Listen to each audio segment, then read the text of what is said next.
Señoras y señores, muy buenas tardes. El Centro Cultural del Banco de la República en la ciudad de Neiva les da nuevamente la bienvenida a otra de nuestras actividades, al público que está llegando de manera presencial a nuestras instalaciones, al auditorio. Les damos un saludo muy especial, como también a quienes se están uniendo a través de la plataforma Cisco Webex. Queremos decirles que hoy vamos a tener la tercera parte de nuestro seminario Vías de Comunicación en el Huila. En la tarde de hoy vamos a tener a Fernando Torres Restrepo, quien nos va a hablar sobre ese recorrido histórico de la vía fluvial. Nuestro invitado especial en la tarde de hoy es arquitecto de la Universidad de La Salle, con especialización en gerencia y gestión cultural de la Universidad del Rosario, vinculado a la gobernación del Huila desde el año 1992. Su actividad profesional la ha desarrollado principalmente en el área de patrimonio cultural en la Secretaría de Cultura y Turismo del Huila. Allí ha hecho importantes actividades en el diseño y gestión de proyectos relacionados con la construcción de procesos de apropiación social, difusión y recuperación de bienes y manifestaciones del patrimonio cultural huilense. Es autor del libro Haciendas Ganaderas del Huila y coautor de la Historia General del Huila y de la Historia Comprensiva de Neiva. Es miembro de número y directo de la Academia Huilense de Historia. Se ha destacado como docente, como conferencista y también en ese trabajo tan bonito y tan importante que ha venido adelantando el Departamento del Huila a través de la Secretaría de Cultura en el programa de Vigías de Patrimonio. Nuestro invitado ha promovido el desarrollo del programa a nivel nacional e internacional y en la actualidad es consejero nacional del programa del que tiene a cargo la coordinación de vigías de patrimonio. Entonces queremos darle la más cordial bienvenida a Fernando Torres, quien nos va a ampliar este trabajo tan importante que se ha venido realizando sobre las vías de comunicación en el Huila, especialmente en la vía fluvial. Fernando, muy buenas tardes, bienvenido. Buenas tardes. Hoy vamos a abordar un tema quizás pocas veces tratado y muy interesante, que se relaciona mucho con nuestra historia, que es los transportes fluviales. Quiero agradecer al Banco de la República darnos esta oportunidad para contar nuestra historia, para poder ilustrar un poquitico de esos aspectos que a veces son un poco desconocidos, pero que han sido determinantes para nuestra cultura.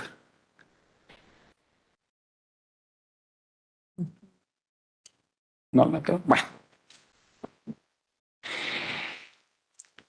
Por referencias de los cronistas que llegaron con los conquistadores, se puede determinar que las sociedades aborígenes usaron ampliamente los ríos para transportarse y para hacerlo utilizaron balsas de vástagos, guadua o maderas livianas y canoas de una sola pieza talladas en troncos de árboles. La más común entre los indígenas americanos fue este tipo de embarcación llamada por los españoles canoa monoxila, es decir, hecha de un solo árbol.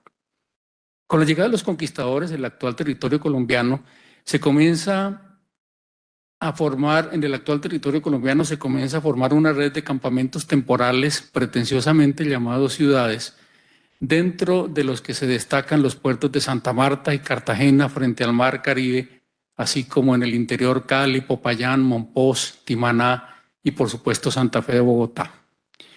La vía de comunicación para articular a las ciudades costeras con la capital y el interior del Nuevo Reino de Granada fue naturalmente el río Magdalena.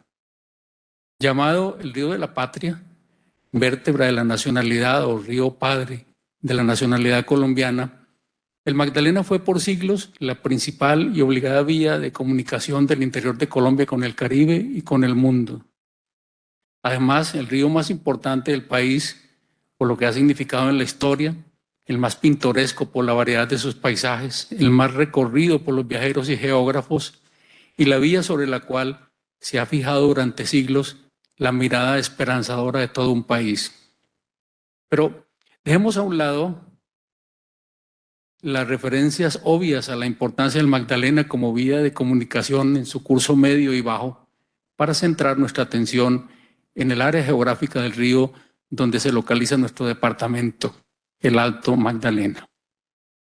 Por sus características, el curso del río se ha dividido en tres: Magdalena Medio, Bajo Magdalena y Alto Magdalena. El Alto Magdalena comprende el curso del río en los departamentos de Huila y Tolima, desde su nacimiento hasta Honda, en un trayecto torrentoso de aproximadamente 635 kilómetros.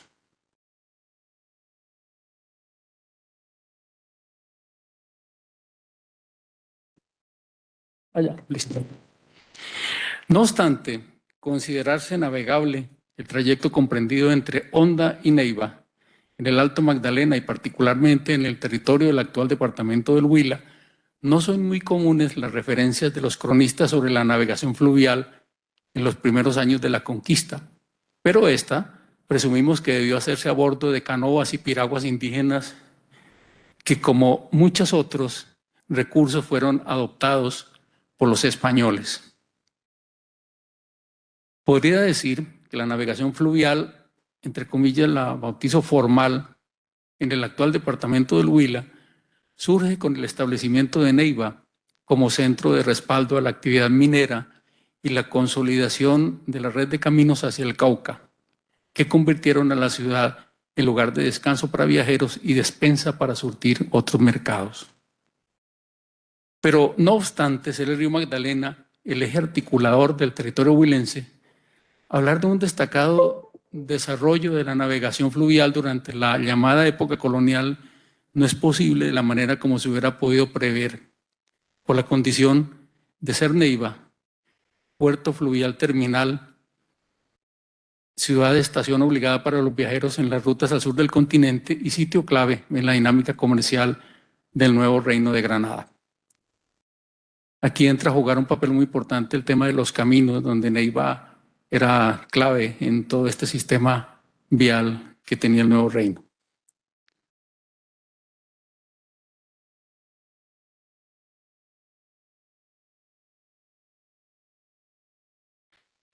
La causa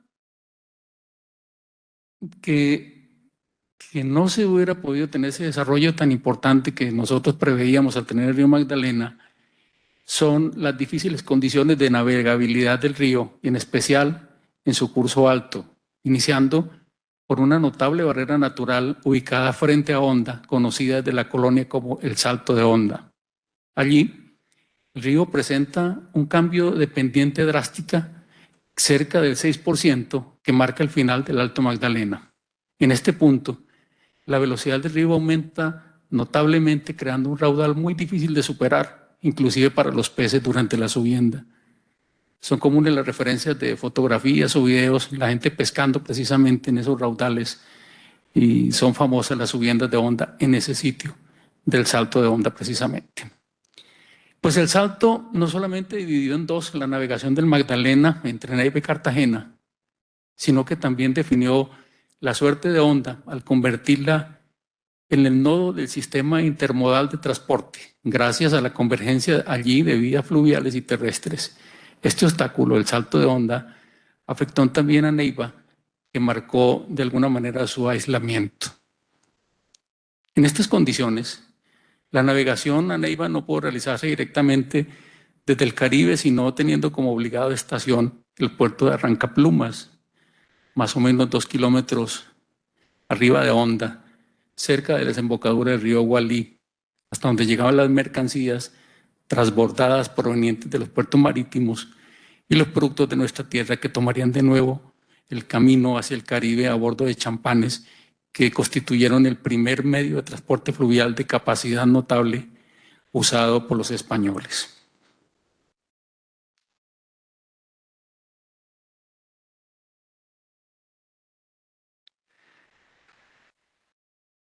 La introducción del champán como medio de navegación en el río Magdalena se registra a mediados del siglo XVI y según el autor Rafael Gómez Picón, sus precursores surgen cuando el capitán Juan de Albarracín arregla dos embarcaciones de madera de poco calado a las que coloca un techo de paja para protegerse del sol. Otros autores afirman que la llegada de los champanes se debe a la iniciativa de Andrés Díaz Venero de Neiva, primer presidente de la Real Audiencia de Santa Fe, quien es asesorado por dos técnicos filipinos para la construcción de estas naves, historia que resulta un tanto verosímil, dada la similitud con las embarcaciones existentes en el lejano oriente. Fueron los champanes, las embarcaciones, que posibilitaron el desarrollo de asentamientos coloniales y su posterior consolidación al mantener la conexión entre veleros procedentes de Europa con las tierras conquistadas. El champán, como podemos ver en esta gráfica, es una canoa de piso plano, diseñada de esta manera para favorecer un poco la estabilidad, de aproximadamente 15 a 25 metros de largo, lo que llaman eslora, 2 metros de ancho o de manga y un calado de altura de 60 a 80 centímetros. La particularidad es que era impulsada por fuerza humana. El centro del champán se cubría con un techo en forma de arco de aproximadamente 2 metros de alto, formado por guaduas tupidas. En la parte posterior o popa se instalaba una especie de hornilla que servía de cocina.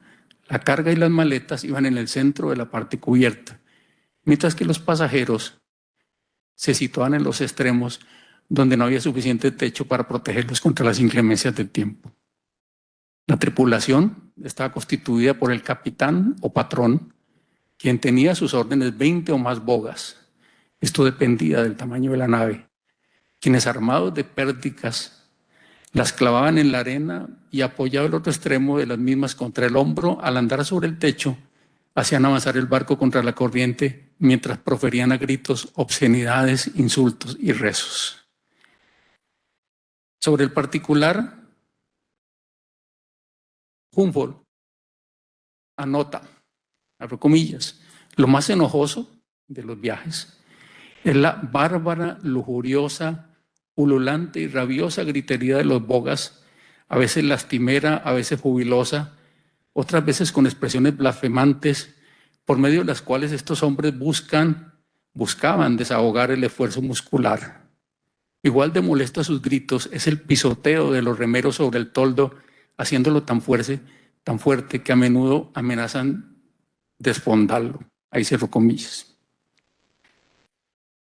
Para bajar, mientras que para subir se impulsaban por estas pértigas o estas varas largas, los bogas.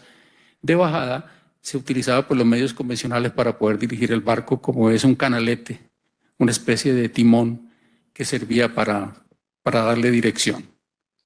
Los champanes subían la corriente lentamente y con mucha dificultad. Lo hacían por lo regular muy cerca de la ribera, aprovechando las barrancas, las raíces y troncos de los árboles para empujar la embarcación, ya que entre más lejos de la orilla era más difícil hacerlo al no encontrar fondo con sus pérdidas. La velocidad máxima estimada de estas naves en el río Magdalena era de 20 kilómetros, no por hora, sino 20 kilómetros día, subiendo, por lo que el viaje de Honda a Neiva con buen agua duraba 30 días. En tiempo seco, el viaje redondo, Neiva, Honda, Neiva, era 70 días. El champán era, antes del vapor, la embarcación comercial más apetecida por su capacidad de carga, que en promedio era de 80 fardos, que equivalían más o menos a 15 toneladas. Pero los champanes no fueron las únicas embarcaciones que se usaron para surcar el Magdalena. Y a pesar de la popularidad que ellos tenían, siempre tenían que competir con las más numerosas balsas, canoas, piraguas y bongos que podían transportar con mayor rapidez hasta 6 toneladas de mercancías. Estas embarcaciones más pequeñas fueron las preferidas por el transporte de pasajeros por la velocidad, aunque las condiciones de comodidad y seguridad siempre fueron precarias.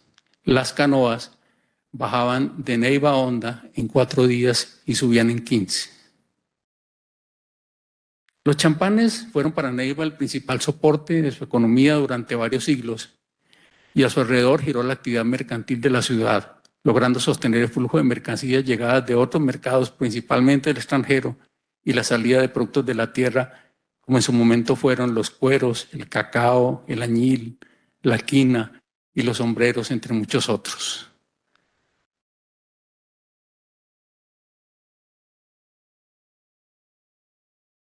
Muchos champanes prestaron sus servicios a Neiva. Sus nombres quedaron plasmados en la historia, como el Murillo, López, Confianza, el Rifle, el Vencedor, que tenía un propietario muy ilustre, que era don Julián Salas, y el Tolima, entre los nombres de los muchísimos champanes que prestaron sus servicios acá durante más de 300 años. Con la llegada de la navegación a vapor en el siglo XIX, el champán dejó de ser utilizado en el curso bajo del Magdalena, pero no así en la zona del Alto Magdalena, donde permanecieron activos hasta las primeras décadas del siglo XX, cuando definitivamente desaparecen con la llegada del ferrocarril al Huila. Con el tren en golondrinas en 1827, los champanes sufrieron un golpe muy fuerte, porque se redujo de manera muy apreciable el servicio que prestaban, ya que estos no tenían que hacer los viajes de 25 días de Girardot a Neiva, sino que llegaban solo hasta Golondrinas, donde recibían la carga del tren o entregaban la carga que iban a hacer llevada por el tren, debiendo hacer un viaje nada más de ir y regreso a Neiva de solamente 6 días. El considerable incremento de la carga de importación y exportación del Huila hizo absolutamente ineficiente en los últimos tiempos de servicio de los champanes que viajaban entre Neiva y Girardot. Recordemos la escasa capacidad de carga que ellos tenían y los problemas en velocidad, la demora en la llegada de muchos de los productos que transportaban. La llegada del tren a Neiva selló definitivamente el final de la vida de los champanes, luego de casi 300 años de prestar sus servicios a la región. Sobrevivió el apego. Por esto no resulta extraño que en 1943, ante la falta de cemento en la ciudad debido a que no era traído por el ferrocarril, la comunidad solicita el restablecimiento del antiguo servicio de champanes movidos por brazos de hombres. Vamos a ver ahora a meternos un poquitico en el tema de la navegación a vapor. El primer medio de transporte motorizado que llegó a Colombia fue el vapor Fidelidad, que ingresó en el río Magdalena en el año 1824. Se buscaba de esta manera implementar un medio de transporte más cómodo, rápido y con mayor capacidad de carga que los viejos champanes.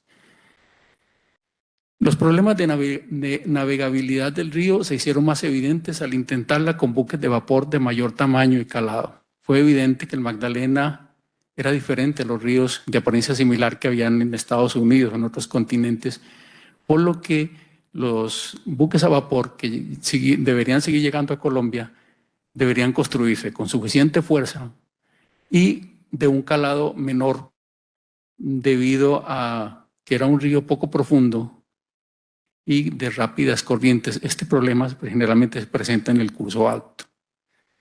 En los cursos medio y bajo del Magdalena, la navegación a vapor logra regularizarse parcialmente a mediados del siglo XX. Pese a ello, los vapores, al igual que los champanes procedentes de la costa, no podían superar las dificultades del torrentoso río y continuar su viaje directamente hacia Neiva. Como había mencionado, el problema principal era el salto de onda, que entonces era y aún sigue siendo el mayor escollo para la navegación del río Magdalena.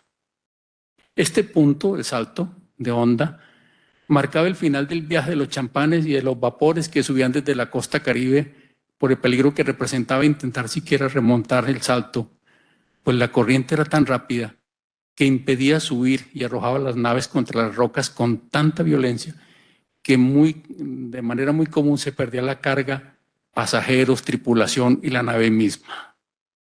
Por esta razón, las naves procedentes del Caribe llegaban al puerto de Caracolí, no nuestro puerto de Caracolí, sino un puerto que quedaba un poco más abajo de Honda, que servía al Bajo Magdalena y donde llegaba la carga y los pasajeros para tomar el camino a Bogotá. De allí, la carga que iba para Neiva y otros destinos del Alto Magdalena se veía transbordar a lomo de mula a otro puerto, el puerto de Arrancaplumas, situado a 1 kilómetro arriba de Honda. Arrancaplumas fue el puerto principal del Alto Magdalena, desde donde se comunicaba por vía fluvial Honda con Ambalema, Girardot, Purificación y Neiva, que de ese punto distaba 380 kilómetros.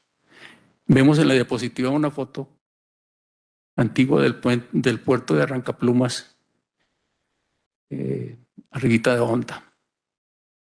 Hay un vapor que es clave en la historia de la navegación fluvial en el Huila, y es el vapor Moltke. El vapor Moltke fue el primero en llegar a Neiva y tiene una historia muy singular. Empecemos contando que cuando en Neiva llega la noticia que hay vapores surcando el río Magdalena en su curso bajo, se genera una gran expectativa.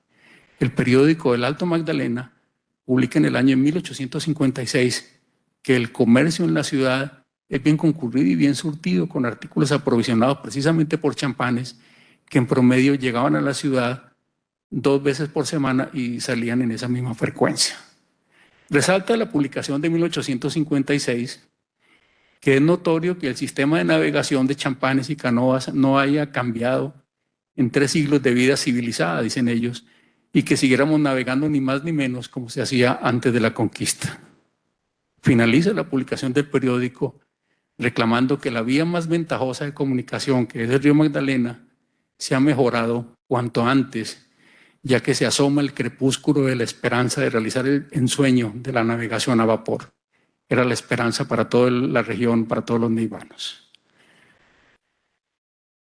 La prevalencia de la navegación a vapor en el curso bajo del río y la necesidad de acelerar las dinámicas comerciales con la región del Alto Magdalena motivaron a empresarios de vapores a buscar nuevas oportunidades comerciales en la zona alta del río. Uno de ellos fue Alejandro Baker, quien comprometió 4 buques de su empresa a este propósito. El primero, un pequeño vapor que llevó su mismo nombre y que fue el primero en poder superar el salto de Honda y navegar hasta Ambalema. Luego, los buques Alemania y América, que siguieron su ejemplo, y finalmente el vapor Moltke, que fue el primero en llegar a Neiva. Otro periódico, El Amor Patrio, editado en Honda en el año 1875, refiere la travesía de Moltke, del vapor Moltke, desde su partida del puerto de Caracolí hasta Honda, cerca de Honda, hasta su arribo a Neiva. Abro comillas. Remontando el salto de Honda, el Moltke llega a la desembocadura del río Gualí, continuando el ascenso por el río. Allí el capitán del Moltke aprovecha para realizar obras que facilitaran la navegación, como es la voladura de rocas en un sitio que se llama Colombaima, cerca de Ambalema. Debo anotar aquí que las obras siempre se estaban pensando en tener una draga o a dinamita volando las enormes piedras que se les atravesan en el camino. El 31 de enero, el vapor llega al Guamo y la ciudad se vistió de fiesta. Y mucho más cuando intentó penetrar por el río Saldaña. Infortunadamente, pese a los esfuerzos para llegar hasta Collaima, donde se pretendía instalar una planta de tratamiento de extracción de oro, el poco caudal del río y las dimensiones del vapor pues impidieron que se lograra este propósito y lo obliga a retomar las aguas del Magdalena en dirección a Neiva. El 10 de mayo de 1875, el vapor Moltke arribó a Neiva siendo recibido con gran algarabía. J. Dixon describió el acontecimiento para el periódico El Amor Patrio. Comillas. Se me acaba de comunicar que el Moltke fondeó en el puerto de Neiva el 10 de mayo.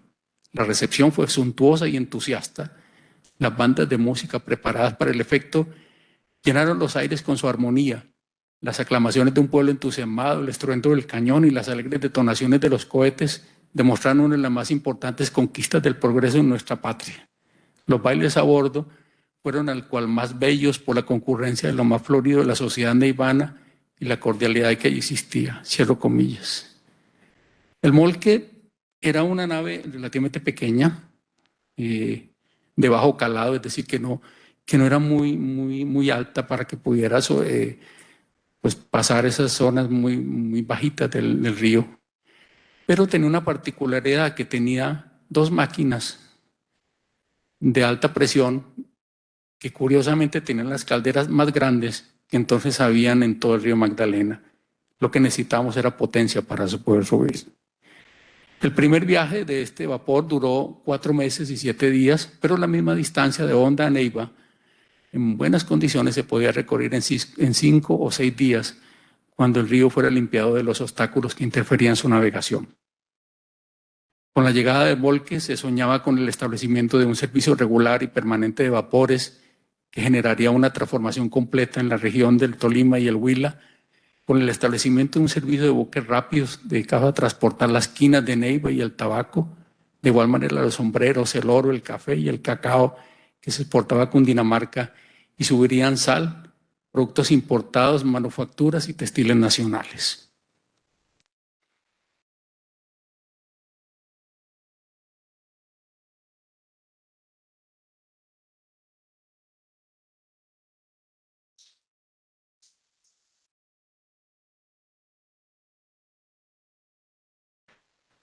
Aquí, esto es una fotografía antigua de un vapor subiendo precisamente ese punto crítico que se llamaba Salto de Onda. Para implementar y promover la navegación por el Alto Magdalena, en 1878, el gobierno celebra con el ingeniero americano-cubano Francisco Cisneros un contrato por medio del cual se comprometía a transportar desde Caracolí, cerca de Honda, hasta Barranquilla y Cartagena y Santa Marta, y viceversa, 3 veces por mes el correo. También se comprometía a establecer y mantener la navegación del Alto Magdalena entre Honda y Neiva con 1 o 2 buques de vapor según las necesidades del tráfico, y mejorar el cauce del río entre Neiva y Conejo, otro difícil paso cerca de Honda. Rezaba el contrato que los buques del Alto Magdalena deberían tener capacidad para 300 cargas, es decir, algo así como 37 toneladas, por lo menos. Pero si el empresario consideraba conveniente, entre Purificación y Neiva podía utilizar vapores más pequeños con capacidad para 150 o 200 cargas, es decir, buques que puedan cargar entre 19 y 25 toneladas. Como remuneración de estos servicios, Cisneros recibiría 30,000 pesos anuales por los correos, 10,000 pesos para el mejoramiento del cauce y hasta 15,000 pesos para la navegación del río Magdalena, a razón de 834 pesos por cada viaje redondo que hiciera en estos buques entre Honda y Neiva. Cisneros se comprometió a mandar a construir vapores con la solidez y resistencia suficiente para que puedan admitir una pieza de artillería sobre la cubierta, que fue uno de los requerimientos que hizo el gobierno. Para iniciar la ejecución del contrato y poder arrancar con la navegación, Cisneros hizo explorar el cauce del río Magdalena de Neiva a Honda. El viaje exploratorio, que duró 6 días, arrojó las siguientes conclusiones. La primera, que existen puntos donde las corrientes son muy fuertes y que para superarlo se necesitan vapores de mucha más potencia para vencer la resistencia en esos puntos. Que existen partes del río de muy poca profundidad, por lo que será inútil dedicar a este tráfico los vapores convencionales cuyo calado fuera mayor de 53 centímetros. Que si bien con no poco peligro pueden darse el principio de la navegación, es necesario ejecutar cuanto antes obras de mejoramiento del cauce y recomendar que el buque que se emplee en la navegación hasta el puerto de Guagua, o sea, el de Neiva, tenga el casco de madera, ya que al ser la mayor parte del lecho pedregoso, el daño en este tipo de material era menor que si el barco tuviera un casco de metal. Teniendo en cuenta lo anterior, Cisneros decide poner al servicio del Alto Magdalena inicialmente un solo vapor de 26 metros de eslora de largo, de 6,70 metros de ancho y un calado de la parte sumergida de 53 centímetros, capacitado para transportar casi 44 toneladas. Respecto a nuestro viejo barco que llegó por primera vez, el Moltke, que exploró el Alto Magdalena y que llegó hasta Neiva, continuó prestando sus servicios a esta ciudad, pero el paso por peñones, chorros y sitios inadecuados para la navegación pronto lo dejó inservible. Según Delimiro Moreno, el vapor Emilia Durán, otro que fue muy famoso en este territorio, emprende la navegación entre Honda y Neiva en el año 1882 y aunque hizo 28 viajes, solo alcanzó a llegar a Neiva en 3 ocasiones. A finales del siglo XIX, en su relativo apogeo, navegaba en el Alto Magdalena de 9 a 10 vapores. Los vapores del Alto Magdalena eran pequeños, no pasaban de 50 metros de largo, tenían bajo calado y nunca superaron más de la capacidad de carga de las 50 toneladas. Todos tenían forma ovalada. Estaban divididos por lo regular en 4 partes o pisos. El primero, el casco, que permanecía pues sumergido, pues poquito porque era de bajo calado. Y en este casco era de hierro por lo general y estaba dividido en compartimientos en los cuales se guardaba la carga. Encima del casco estaba las máquinas, el depósito de leña y la cocina. En este nivel también viajaban los pasajeros de segunda y tercera clase, además de los animales. En el tercer piso estaba el salón donde permanecían los pasajeros de primera descansando en hamacas, pues en muy pocos tenían camarotes. En el cuarto piso estaba la cabina del capitán, que es esa pequeña casetica que se ve allá arriba. En 1888 volvemos a encontrar a Cisneros y a otros empresarios creando la Compañía Colombiana de Transportes, que se llegó a constituir en la más fuerte y próspera empresa de navegación de Colombia a final del siglo XIX y que operó también en el Alto Magdalena con vapores como el Cistatulia, el Cisneros, el Saldaña, Ibagué, y Ambalema y el vapor Cundinamarca. También incursionó en el negocio de los vapores el empresario Leonidas Lara, quien creó la compañía cundinamarquesa, lo cual operó con los vapores Casandra, Santa María, Caquetá y Leviatán. Pero la navegación en buques de vapor nunca fue fácil. Las condiciones del caudal del río siempre cambiantes en su curso alto, los diversos obstáculos que en su cauce, como bancos de arena o piedras, dificultaron la navegación en tiempos de invierno y lo impidieron totalmente en épocas secas, llegando solo la navegación de estas naves hasta Girardot, donde los buques, hasta los más pequeños, deberían ser amarrados para no exponerse a los daños que podían sufrir en los malos pasos del río. Por fortuna de Neiva, Guamo y Purificación, a donde dejaban de subir los vapores durante varios meses al año, que correspondían con los meses de verano, llegaban a Girardot y salían de allí numerosos champanes, balsas, cargados de productos alimenticios y otros artículos. El estado del río desde el inicio de la navegación a vapor siempre fue catalogado por los capitanes como desastroso y siempre se habló de la necesidad urgente de adecuar el cauce con dragas o con dinamita, como ya lo había mencionado. Sobre estas dificultades, el capitán del vapor, Emilia Durán, afirmaba que para que la navegación a Neiva fuera permanente, debería hacerse el río antes de traer el vapor. El fracaso de la navegación a vapor hasta Neiva hizo que la navegación por el río continuara efectuándose en balsas y champanes, cuyo uso prevaleció hasta las 3 primeras décadas del siglo XX, cuando fue debilitándose a causa de la construcción del ferrocarril y su llegada a Golondrinas. En esta época desaparecen este tipo de navegación, ya no necesitábamos, pero muchos años después, el río Magdalena continúa perdiendo su importancia a medida que la navegación se hace más incierta y comenzó a ser reemplazado como vía principal de comunicación del país, y a este hecho contribuyeron principalmente las dificultades de navegación, los ferrocarriles y el auge de las carreteras y del transporte automotor. No obstante, a finales del año 2012, el remolcador El Bobby de la empresa Fluvicar de Colombia, asumió el reto de viajar por el río Magdalena desde Barranquilla hasta Neiva, llevando una parte de la turbina de 70 toneladas del proyecto hidroeléctrico del Quimbo.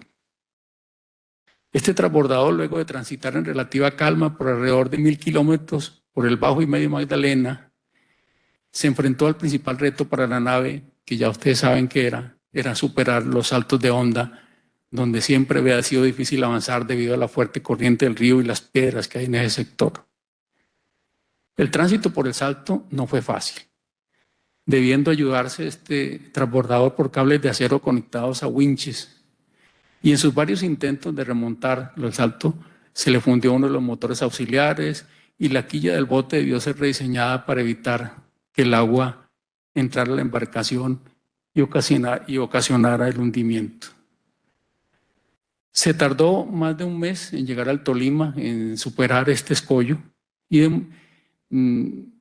se demostraba que el río Magdalena para transporte fluvial de carga a bajo costo en Colombia pues no tenía las condiciones que lo permitieran hacer, y este intento de llegar pues siempre se vio frustrado por esas dificultades tan enormes. Este transbordador, el Bobby, pues al fin logró superar el salto de onda, pero este componente de las turbinas de la hidroeléctrica El Quimbo debió continuar su viaje cerca de 300 kilómetros por carretera montado sobre una gigantesca tractomula. De esta manera llegaron al Huila los dos predistribuidores de las turbinas del Quimbo. De toda esta experiencia queda el sinsabor de haber frustrado nuevamente el sueño de volver a navegar el caudaloso río desde el Caribe hasta Neiva. Puedo concluir, ya para terminar, que pese a no ser tan reconocido y documentado, el transporte fluvial fue el más importante para el departamento del Huila durante más de 300 años, siendo sus protagonistas los champanes, los cuales, pese a moverse perezosamente al ritmo de fuerza de boga y palanca, poco a poco suplieron casi la totalidad de las necesidades cotidianas, las vanidades y el comercio, no solo de Neiva, sino de un extenso territorio comprendido por el curso alto del Magdalena.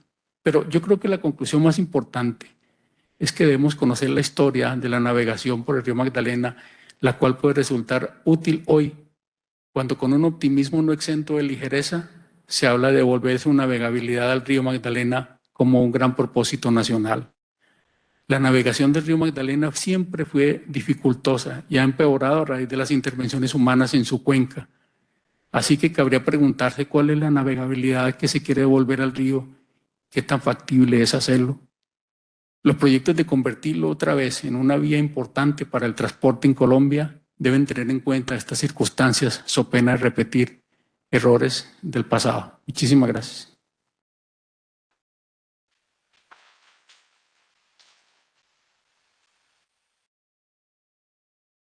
Bueno, agradecemos a todas las personas que se encuentran conectadas desde Cisco Webex y de manera presencial aquí en el Centro Cultural Banco de la República.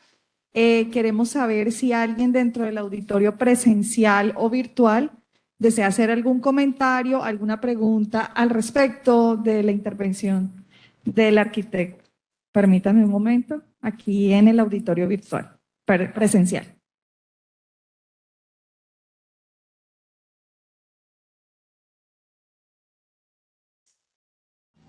Buenas tardes. Arquitecto, muchas gracias por su presentación. Me gustaría que nos dijera su vinculación con el ente estatal, Departamento del Huila. Lo definieron a Neiva como la capital del río Magdalena en mandato del alcalde anterior. ¿Qué hay sobre una propuesta que circuló para transporte multimodal del área urbana de Neiva? Pues porque hay que pensar en una ciudad para 50 o más años. Y como ocurre siempre por la falta de planeación, las obras de movilización masiva no se pueden realizar porque no se reservan esos espacios.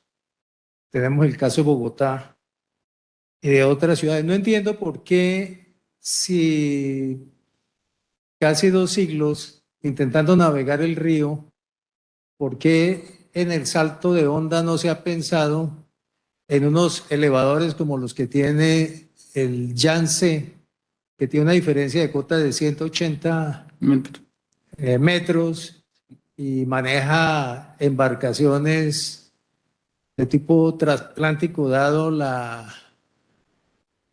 el tamaño del Yangtze después de la construcción de la presa, donde hay mucho desarrollo industrial a lo largo de una cuenca de casi 2.000 kilómetros. Y derivado de esa pregunta, ¿qué ha pasado con ese mandato constitucional que tiene Cor Magdalena? ¿Por qué no se cumple? El caso de Neiva, la verdad, duele decirlo, pero Neiva utiliza el río para mover sus excretas de los 400.000 habitantes, como lo hace un buen número de municipios ribereños y otros ribereños de los ríos tributarios. Y no solamente por esa carga de las excretas, sino por materiales pesados, como son las baterías de los celulares y otros que son de una contaminación tremenda. Yo creo que vale la pena también que se revise el tema, el beneficio-costo, porque leía en una nota económica reciente de Deutsche Welle una camiseta que en Alemania cuesta 4 euros, el algodón se cultiva en Estados Unidos, se lleva a China, China lo convierte en una pieza de tela, va obviamente por barco y por barco va hasta Sri Lanka, lo convierte en una camiseta y se va para Alemania también por agua, por vía fluvial, y el costo es de 4 euros. Entonces, ¿en qué está representado? Si se desglosa estos componentes de la producción de la materia prima, de la confección, bueno, lo que sea, pero tiene un costo ambiental altísimo porque estas naves fluviales tienen una contaminación ambiental brutal por el tipo de combustible que utilizan. Esa es mi pregunta. Muchas gracias. Muchas gracias. Desde el principio se pensó siempre de la gran alternativa fue el transporte fluvial. Siempre se pensaba que sería la redención y así lo soñaron desde los conquistadores que se subieron en sus champanes lentos hasta, como veíamos en ese periódico de 1856, que la gente estaba con una expectativa enorme sobre ese tipo de transporte. Cuando hacen análisis comparativos de los costos, pues por supuesto que viajaba la relación de tiempo y la capacidad de carga que tenían los champanes frente a los vapores, pues por supuesto que los costos se abarataron muchísimo y permitió en ese preciso instante en que las importaciones estaban comenzando a llegar a Colombia luego de la independencia, que se libera, digamos, de esas limitaciones que imponía España y dio en cierta medida una facilidad para que comenzaran a llegar estas cosas. Y pues yo creo que a nosotros no nos llegó mucho porque pues tuvimos siempre muchísimos problemas con la navegación, infortunadamente. No pensé yo cuando comencé a estudiar sobre este tema que hubiéramos tenido tantas dificultades con la navegación fluvial.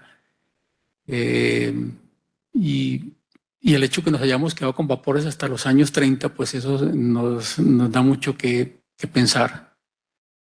No tenemos un río aprovechable, no lo tuvimos por las condiciones en ese entonces del río y mucho menos ahora cuando hemos intervenido tanto ese curso y hay tantos procesos erosivos que lo han sedimentado, que lo han dejado supremamente complejo para seguirlo manejando. Creo que cuando hablamos de esos proyectos que se vislumbran ahora, yo pienso que es navegación de cortas distancias. Pienso que no tanto la capacidad, con capacidades de carga, sino como un uso turístico o de cercanía, digamos, como pues que sería pues la esencia de ese proyecto que se busca articular todo con ferrocarriles, con río y con carreteras para crear ese modo intermodal que sería pues el ideal que nosotros estemos funcionando con nuestro río. El río sí, es infortunadamente un buen camino para las excretas y pues infortunadamente, como ya se vio con este intento con el Bobby, pues no permite que traigamos cargas mucho más pesadas quizás, digamos cargas menos voluminosas que esta, claro que era una pieza de 70 toneladas, que ni en las mejores épocas de los champanes, de los vapores estaban transportando esta cantidad de peso tan grande, ¿no? Y mucho más ahora que el río pues ha cambiado muchísimo sus condiciones. Bueno, muchas gracias. También desde Cisco Webex nos escribe el periodista Ever Zabaleta. Muchas gracias, arquitecto Torres, y a la Agencia Cultural por estos contenidos tan interesantes. El historiador Reinel Salas Vargas nos hace dos comentarios. El primero, muy bien, como siempre preciso y bien documentado. Dos comentarios. Las bogas también se ayudaban con un cable de acero, el que amarraban a los árboles a la orilla para avanzar. Y el segundo comentario, en un paro que impidió el transporte hacia Neiva en los años 80, el río fue clave para la introducción de alimentos a Neiva mediante el uso de lanchas. Sí, sí, el río se sigue usando, pero pues con una capacidad muy pequeñita. Eh, el río es muy importante, creo que nosotros no le hemos dado toda la importancia que debiera ser. El río fue importante inclusive para la navegación aérea porque fue el lugar donde los aviones estaban llegando siempre. Estos días que tuvimos la conferencia del vicepresidente de la Academia Colombiana de Historia, de Historia de la Aviación, hablamos de eso, ¿no? Es todavía observable dentro de los mapas que tuvo SCATA, digamos, la pista acuática donde aterrizaban estos aviones y el lugar donde venían a descargar sus pasajeros era donde está más o menos el actual puente de Santander. Eh, Fue muy importante. Yo creo que el comentario acertadísimo del historiador Reinel, pues, viene muy a propósito, porque sí, nos siguen trayendo y no es sino pararse uno los viernes en el Monumento de la Gaitana y ver cómo esta cantidad de lanchas nos siguen trayendo alimentos que se cultivan en Las Vegas, en las muy ricas y fértiles vegas del río Magdalena. Muy bien, muchas gracias. Ananías Osorio felicita al arquitecto Fernando. Gracias por darnos a conocer el pasado de la navegabilidad del Alto Magdalena. Queremos saber si alguien dentro de la sala virtual de Cisco Webex desea realizar algún comentario o activar su micrófono para dar cierre a esta conferencia de la tarde de hoy. Siga. Muy buenas tardes. Buenas tardes. Siga.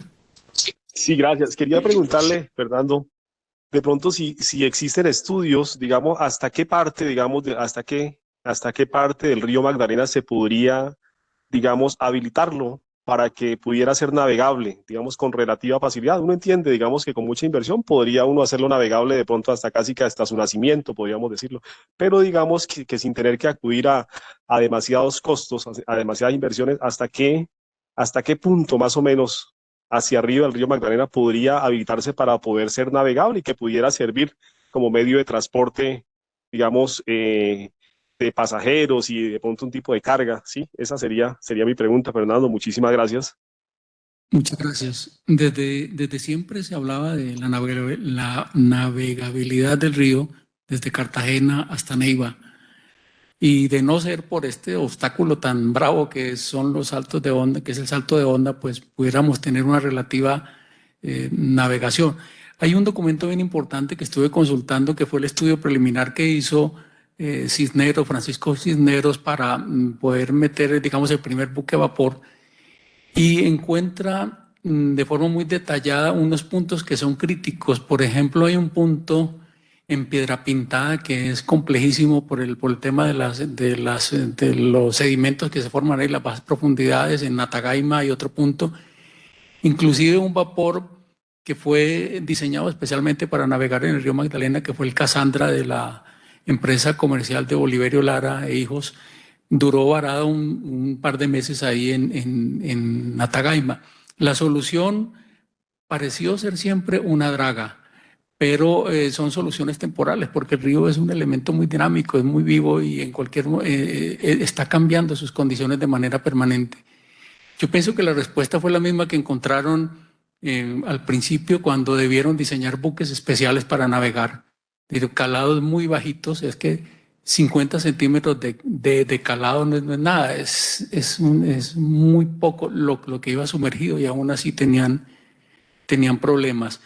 No conozco, no he profundizado en estudios recientes sobre la navegabilidad, pero me voy un poquitico a la parte histórica y pienso que el río puede ser navegable hasta Neiva. Ya más arriba se pone mucho más torrentoso, ¿no? Es como esa primera parte del río desde su nacimiento hasta acá, que prácticamente es difícil que se navegue de forma continua.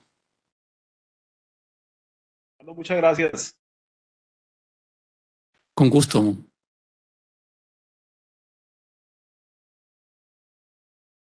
Virtual.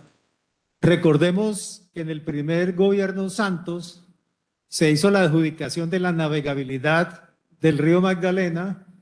Era lo más grande que se firmaba en Colombia, cerca de 4 billones de pesos para la navegabilidad, no a partir del dragado, sino de manejo hidráulico.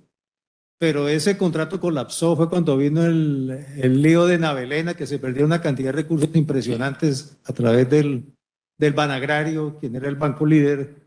Estaba Odebrecht, los señores barranquilleros, no recuerdo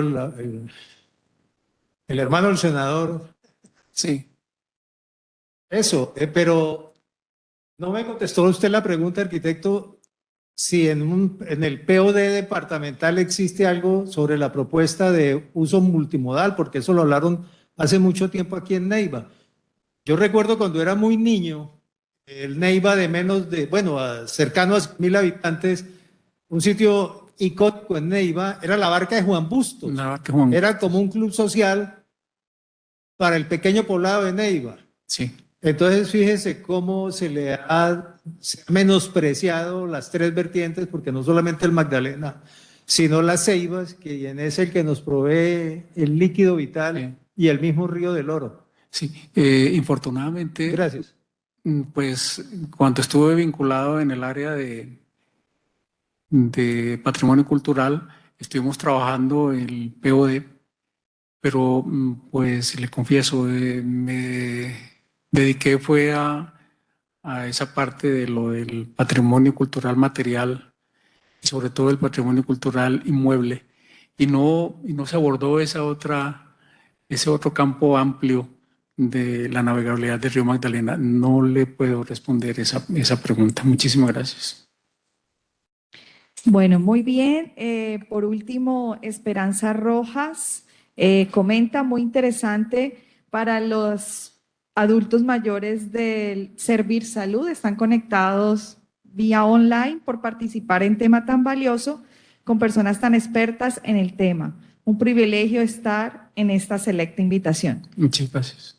Bueno, muchas gracias a todas las personas que hoy se conectaron y también de manera presencial que hoy nos acompañaron en esta conversación. Agradecemos Gracias. Agradecemos su participación, ya que pues este es un seminario, un recorrido histórico de las vías de comunicación en el Huila y pues seguiremos realizando las siguientes conferencias que quedan alrededor de este tema. Muchas gracias para todos. Muchas gracias.